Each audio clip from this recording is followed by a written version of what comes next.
There ain't no other for me, it's only you. I wanna be down with what you're going through. I wanna be down. I wanna be down with you. Hey y'all, what's up? Welcome back to my channel. My name is Jerica and you're watching Shelf Love with D. Welcome back to another weekly wrap up of my reads and streams. And y'all, I am so excited to share these 3 books with y'all. I had an amazing week of reading and a really good stream to share with you guys. So let's get right into it. But before we do, let's take attendance. Who's all here? Let me know down in the comments. Please leave me a thumbs up, a sunflower emoji, show me some love. Let me know what your current reads. Just let me know that you are here today, and I thank you in advance for doing so. All right, so now let's get into my weekly reads. All right, so the first book up that I want to discuss with you guys is Broken Country. Y'all, this book was so good. All right, I will start by saying I rated it 4.5 stars. It was so good. I wrote a review on Goodreads. I've not really been doing that on every read, but when a book, an author has left an impact on me, I gotta let the world know, okay? And so this is a short little review that I put on here. It says 4.5 stars. I didn't think it was possible for my heart to be broken gently and then put back together shortly after so carefully and delicately. I'm still both shocked and confused at how good this book actually was, despite it being a slow, crazy read.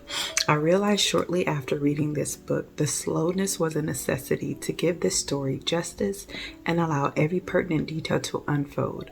I initially disliked how the story was written or being told, and then I came to love the all-around the mulberry bush method the author chose with telling this story.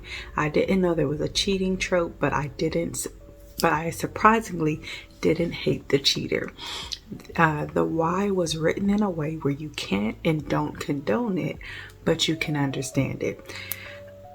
And even more surprisingly, despite the slow, cozy telling of this story, it had multiple twists, which I didn't anticipate, but I was wowed by. Don't let the slow country feel of this book and cover fool you. There is so much depth and goodness to be read inside these pages. My heart went out to Frank. My mind understood Beth. My eyes gave Gabriel a hard, cold stare. My eyes gave Gabriel a hard, cold stare. But Beth is far from innocent, so she can get these eyes too. So, y'all, like I said, really enjoyed this book. I was just so surprised because I did not expect to enjoy the story the way that I did. It had a very slow feel from the start, and the cover, if I'm being honest, was given a little boring, a little slow, country, sunny day type vibes. And so I'm like, okay, I saw it circulating a bit around last year. I'll give it a try. I checked it out months ago, last year from the library, but didn't get around to reading it, so I had to return it. And I wasn't really in a rush to read it again. But then I don't know, it crossed my mind, and I checked on Libby. It was available, got into it, and I noticed right away that I liked the author's writing style.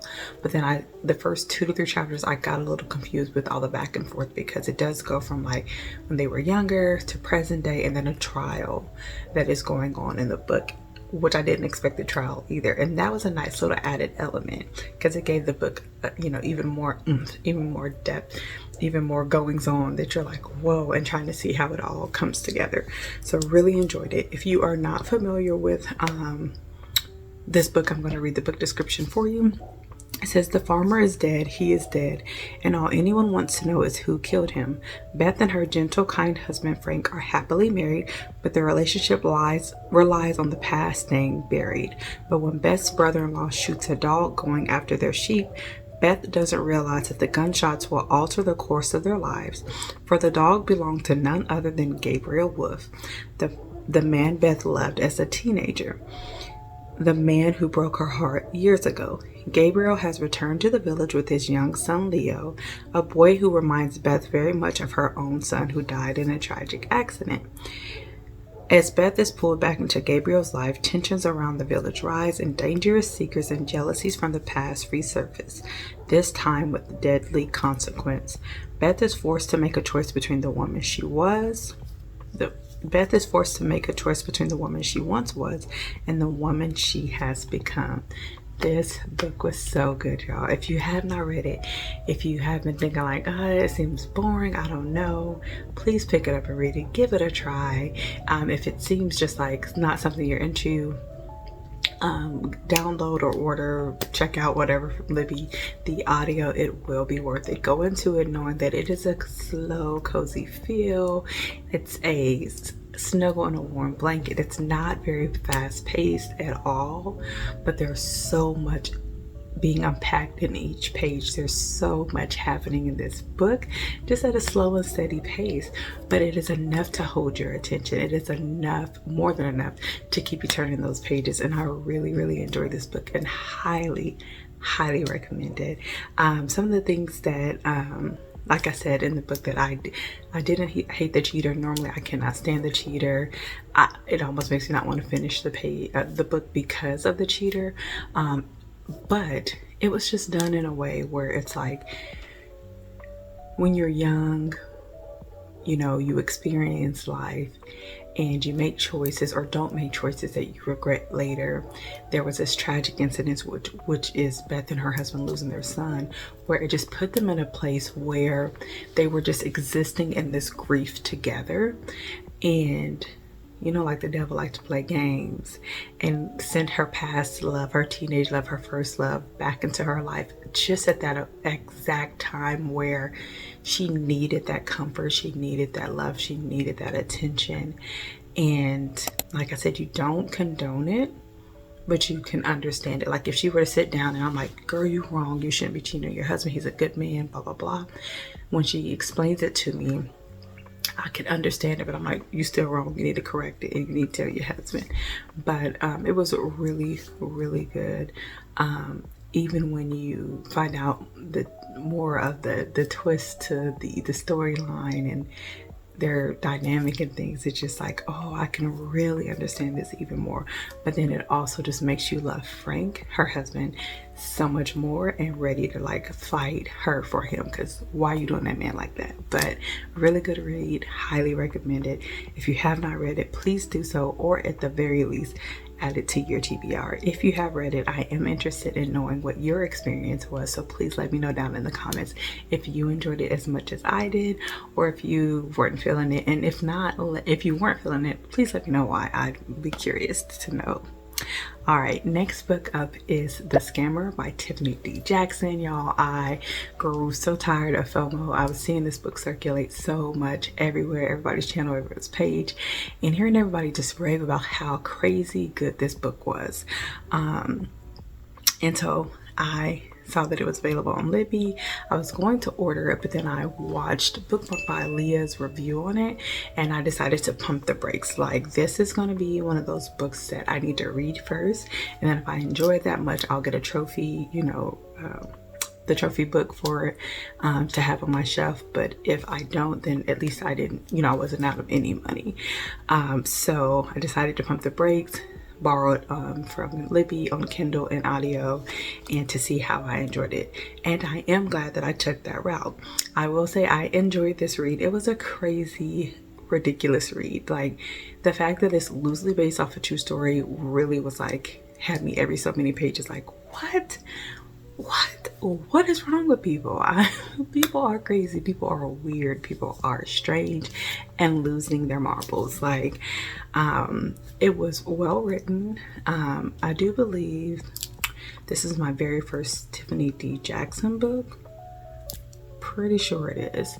And so her writing style was new to me, but I did enjoy this book. Had lots of drama, had lots of what the heck moments, had lots of, you know, I don't know, manipulation and twists and turns, and I can't think of what the phrase is, but like reprogramming the brain with some BS, and just lots and lots of craziness in this book. I will enjoy it. I'm not going to give a star rating because it was not a 5 or 4-star read for me, but it is enjoyable. I don't regret reading it. I would still recommend it because it is a crazy good time. It's one of those, it's low key like, what's that? They're always talking about her books are crazy. Frida McFadden, how if you just go into a book knowing that it's crazy, it's going to have some ridiculous stuff, it's going to have some far-fetched things, expand your imagination, expand your, beliefs a little bit. I felt like it was a bit lacking toward the end, that there was so much build up from the beginning of the story. It reminded me of like the log ride at Bell's amusement park, or like a roller coaster. So from the start of the book, you're on this steady, it's not an incline. Is it an incline? I don't know. Slow and steady going up, right? I think it is on an incline. So you're on this steady incline, up. Through the whole book, it's taking you up, and you're just waiting to see like, what is it? What's going to happen? What's going to be the big why? And then when you get to the top, right when you can see it's unfolding, it goes like this. And you expect it for it to drop, and your stomach hit the floor and your jaw hit the floor, and be like, what? The why felt a little flat. How everything kind of unfolded and came out felt a little flat for me, and I just wanted a bit more. But with it being a YA read, I can definitely see if I was younger, how I might rate this like a 4 or 5 star read. But for me personally, it was just kind of lacking a little bit. Toward the end, after all this wild and craziness that was happening, for it to just be like, oh, okay. I mean, okay. I feel like after all that these girls went through, I needed some boom, boom, pow, like some stuff to really take off where you like, girl, get that get back, get that revenge. It was just okay. But I did have a good time. I blew through the book because it's crazy. It's entertaining, and it was a good time. It just wasn't what I expected, so I am glad that I didn't buy it. It is definitely one of those books, if it were gifted to me, thanks, I will keep it and may at some point let somebody else read it or something, but I wouldn't personally buy it unless I saw it like at Dollar Tree for like the low, or Book Outlet, during their sale. Again, not saying it was so bad that I wouldn't buy it. It's just not one that I could see myself picking up again. It's definitely one of those ones that's like, I watched it like a movie that you've watched already, where it's like, I know, well, no, because I can rewatch some movies. But my point being, it's a little different for me with books. It's just not one that I can feel myself getting excited about to read again. If you have not read this book or heard of this book, I don't see how, because it's floating everywhere. But for you, I'm going to read it. It says, a ripoff from the headline thriller following a freshman girl whose college life is turned upside down from her roommate's ex-convict brother, who moves into their dorm and starts controlling their every move. Out from under her overprotective parents, Jordan is ready to kill it in pre-law at a prestigious historically black university in Washington, D.C. When her roommate's brother is released from prison, the last thing Jordan expects is to come home and find the ex-convict on their dorm room sofa. But Devontae needs a place to stay while he gets back on his feet, and how could she say no to one of her new best friends? Devontae is older, as caring as he is intelligent, senses something sinister. Oh wait. He is charming as he is intelligent, pushing every student he meets to make better choices about their young lives. But Jordan senses something sinister beneath his friendly advice and growing group of followers. When one of Jordan's roommates goes missing, she must enlist the help of the university's lone white student to uncover the story, or become trapped at the center of a web of lies more tangled than she can imagine. So a messy, crazy, good time. Lots of webbing, lots of things interconnecting and things like that. It was a good time. I enjoyed the ride. I just would not ride it again. There was something that I was thinking about while I'm reading it, like, how do these people not see this grown man? How do people not see? But then there was a point where they were like, well, everybody of all, like people of all ages are going to college. They can be fresh out of high school or people who decided to come back later in life.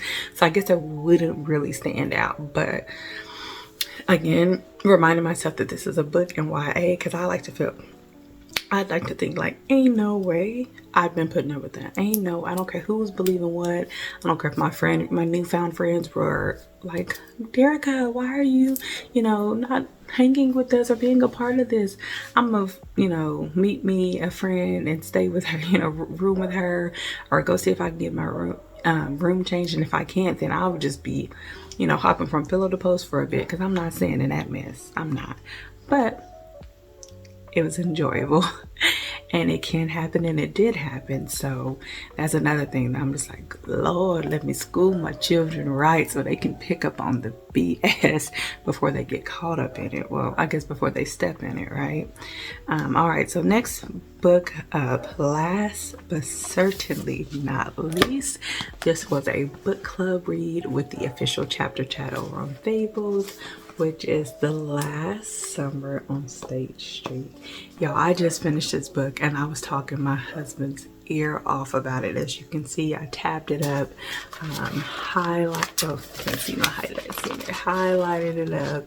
Like, this book was so good. It definitely put me in the mindset of how I like with Sugar, where I'm like, how is so much depth put into a book this small? Like, how does this book have me feeling the same way I did when I finished like Yellow Wife or Junie, where I was just sitting there reflecting, replaying, like, reciting parts in my head. And I even went back after I like finished and highlighted more, and just, oh, y'all, I am just shocked. And at first, I ordered this book because our group chat was reading it, or our book club was reading it.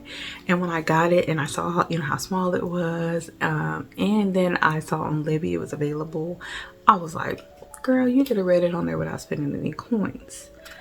But this would have been one that I definitely circled back around and bought, because, oh my gosh, baby, be ready to cry, be ready to be angry, be ready to fuss at the walls about this, but be ready to be excited one moment and laughing and have your chest aching the next. Like, be ready to fall in love with these characters, your heart go out to these characters. I found myself in my Mrs. Pierce era, or my Mrs. Pierce moment while reading this, because I'm very much so, I have a heart for young girls, for people in general, but really young girls. And if ever I see one down bad, I'm trying to fix it, trying to save it, trying to give her advice, trying to love on her, pray with her, whatever the case may be. So definitely my favorites were Miss Pearl and Miss Pierce, or Mama Pearl and Miss Pierce, and then Fifi. Love those girls, those women. And I love that this book takes us from the time that they are young up until adulthood, so it felt complete in the end. I was very satisfied with the ending of this book, very, very satisfied. And honestly, I want to read it again.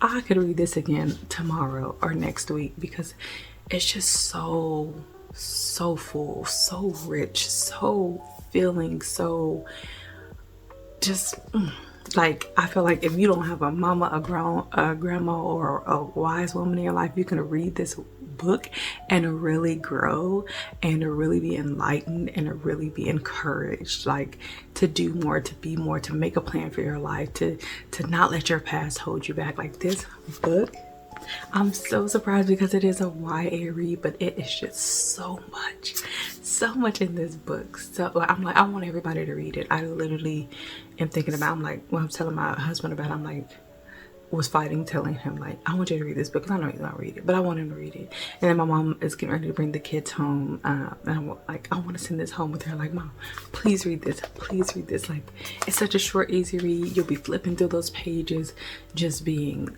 filled. I feel so full, and at the same time I feel like sad. I feel I guess just empathy, because of what these girls went through, because I know that this is someone's real life. And I know that people have gone through this, and oh my gosh, poor Tanya. Poor Tanya just didn't stand a freaking chance. She didn't have a chance. But I love Fifi's heart. Fifi saw something in her, just like she saw something in Stasia, that like, let me be a light in these girls' lives. Let me love on them. Let me befriend them, and let me try to give them a sense of normalcy. And maybe that will help to mold them and pave the way, pave their way down a better journey. But as we've learned, and what they repeated a couple of times at the end of the book, is that we all get to choose. We all get to choose, no matter whether you have a one-parent home, two-parent home, abuse or no abuse, or living in the hood or in the burbs. Like, we all have a choice of, you know, what we're gonna do, even after the hurt, even after the loss, even after the, you know, the demolition and being relocated. We all get to choose, for the most part, what we're gonna do with our lives. And I just love this book down, y'all. Love it down. Like, I would reread this like tomorrow. I know Raina was saying she wasn't in the right headspace when she read this, but I highly recommend, Raina, highly recommend you go back and read this. Maybe choose a different time of the month, day or something, but I really think if you reread it, you will see what we all were talking about in the book chat, of why we were just like, and the nostalgia, top tier. The way she describes things, top tier. I literally could smell what she was describing. I could feel what she was describing. The sound of the double Dutch rope that she described, I could hear it in my ears. I could see them out there. Like, even her describing the rope of like having black spots on it from where her friends had grabbed it from having, you know, sticky candy fingers or hot Cheeto fingers, just over time, you know, it turning black and things like. This girl here, Toya Wolf. I need more by her. Like, this was just amazing. All right, so if you are not familiar with this book, I'll go ahead and read the book description. It says, even when we lose it all, we find the strength to rebuild. Amen. Amen. It's the summer of 1999, and Felicia, Fifi Stevens, is living with her mother and old teenage brother in building 4950 of the Chicago Roberts Taylor homes, the next high-rise to be torn down by the Chicago Housing Authority. She, along with the devout Precious Brown and Stacia Buchanan, a daughter of gangster disciples, Queen Pen, form a tentative trio.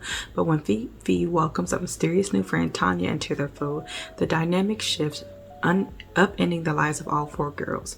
As their beloved neighborhood falls down around them, so too do their friendships and the structures of the four girls' families. Days later, as she looks back on the tumultuous summer of '99, Fifi tries to make sense of the grief of loss and attempts to reclaim the love that never left. Y'all, this book is so good. If it's on your TBR, I highly recommend moving it up, like, to today. Don't waste any time without this book being a part of your world, your mind, your heart. Like, so good. This was rated, or I rated this book 5 stars. I said, wow, just wow. Enjoying this read. So nostalgic, heartwarming, and heartbreaking.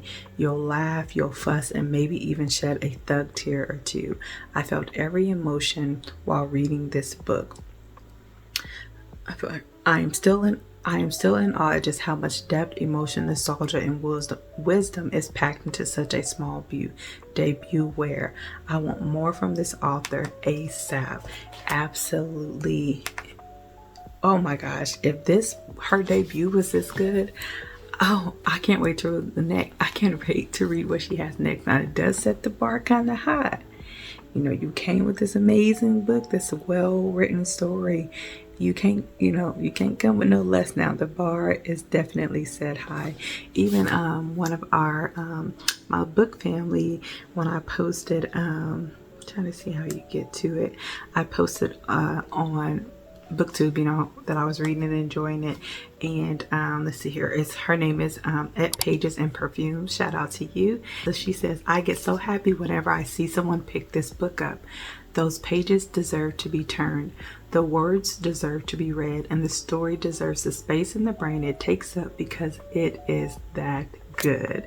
And I responded to her by saying exactly this. Very well said. There's nothing left to be said. There's just so much to unpack in such a small book. This book will definitely remain with me forever, and absolutely will.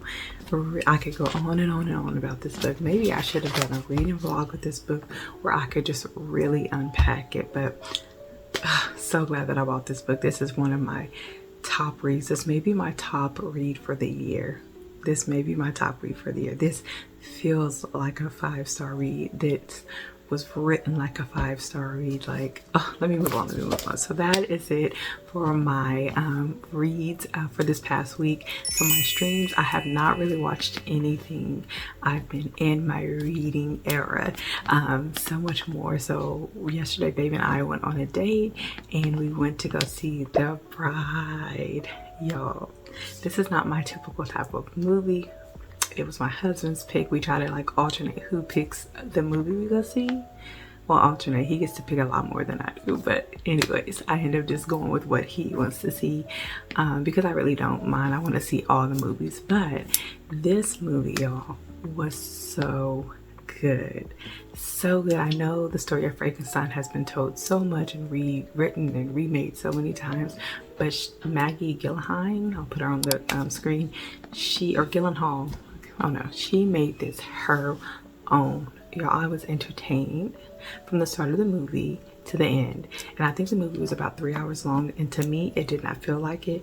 And it had a beautiful romance. Well, I won't say a beautiful romance. So the romance was beautifully, there it is, interwoven into the story. Where you're like, oh my gosh, like it was done so well. I enjoyed it. Every bit of that movie. I would watch it again. I want to watch it again. I'm about to see if my sister wants to go see it because I definitely would like to run that back. But the bride, she plays like a split personality type thing.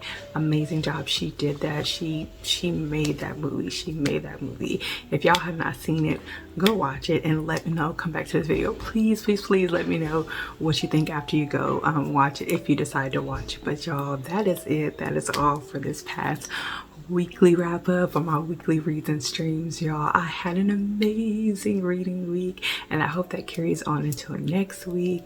I'm just on a high still. Like I said, I just finished this book minutes ago before turning on this camera and it is still like resonating with me and through me and just so good.